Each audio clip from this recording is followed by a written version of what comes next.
સુરત શહેરમાં હદ વિસ્તારમાં કોઈ અનિચ્છનીય બનાવ ન બને તે હેતુથી સુરત શહેરમાં નોંધાયેલ ગુનાઓમાં ઘણા વર્ષોથી નાસ્તા ફરતા આરોપીને ઝડપી પાડવા સુરત શહેર ક્રાઇમ બ્રાન્ચની અલગ અલગ ટીમોએ ઉપરી અધિકારીઓના માર્ગદર્શન હેઠળ આરોપીને પકડી પાડવા ચક્રો ગતિમાન કર્યા હતા અને પોલીસ વર્કઆઉટમાં હતી ત્યારે તેમણે બાતમી મળી હતી. બાતમીના આધારે પોલીસે રાજસ્થાન ખાતેથી આરોપીને ઝડપી પાડી સુરત શહેર ક્રાઇમ બ્રાન્ચ પોલીસે કાયદેસરની કાર્યવાહી હાથ ધરી છે.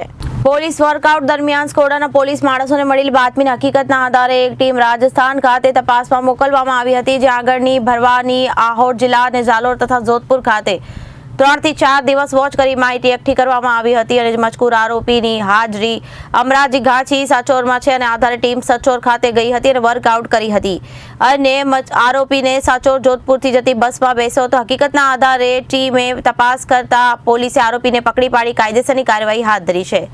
આરોપી હજારીલાલ અમરાજી ઘાંચી ભરવાલી ગામનો રહેવાસી છે અને રાજસ્થાનની નાની વધુ પૂછપરછ કરતા જાણવા મળ્યું હતું કે સુરતના ચૌટા બજારની નવરલ રામની શેરી નંબર પાસે જાહેર રોડ પર તેણે ગાડી નંબર GZ05H5001 ની જેની કિંમત 17,000 છે તેની પાસે ડુપ્લિકેટ ચાવી વડે લોક ખોલી ચોરી કરી ફરાર થઈ ગયો હતો.